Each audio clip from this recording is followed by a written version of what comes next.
வானகிரி மீனவ கிராமத்தில் சர்வதேச வெப்பமண்டல தின விழிப்புணர்வு பேரணி, பயிற்சி முகாம், மாணவர்கள், கிராம மக்கள் பங்கேற்பு. மயிலாடுதுறை மாவட்டம் பூம்புகார் அருகே உள்ள வானகிரி மீனவ கிராமத்தில் சர்வதேச வெப்பமண்டல தினம் நியூஸ் தொண்டு அமைப்பு சார்பில் அமைப்பின் திட்ட மேலாளர் கெனிஜோ நியூபோர்ட் தலைமையில் நடைபெற்றது.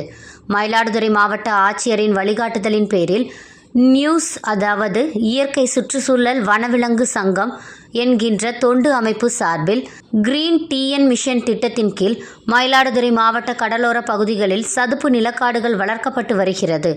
அதன் தொடர்ச்சியாக வானகிரி அரசினர் உயர்நிலைப் பள்ளியில் மாணவர்கள், பொதுமக்கள் இடையே அலையாத்தி காடுகள் வளர்ப்பின் அவசியம் குறித்தும், அலையாத்தி காடுகள் சந்திக்கும் ஆபத்துகள் குறித்தும், அலையாத்தி காடுகளால் ஏற்படும் நன்மைகள் குறித்தும் பள்ளி தலைமை ஆசிரியர் ரவிச்சந்திரன் முன்னிலையில் நடைபெற்ற சிறப்பு பயிற்சி முகாமில் மாணவர்கள், கிராம பொதுமக்கள், பெண்கள் கலந்து கொண்டனர்.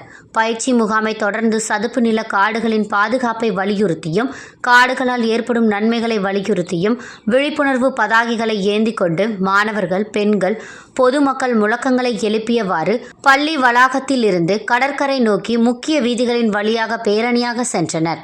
தொடர்ந்து அலையாத்தி காடுகளின் பாதுகாப்பு குறித்த விழிப்புணர்வு பலகைகளை நியூஸ் அமைப்பினர் முன்னிலையில் மீனவ பஞ்சாயத்தாளர் திறந்து வைத்தார். 200க்கும் மேற்பட்ட மாணவர்கள், கிராம பொதுமக்கள், வானவில் மகளிர் சுய உதவி குழு பெண்கள் ஆர்வமுடன் இந்நிகழ்ச்சியில் பங்கேற்றனர்.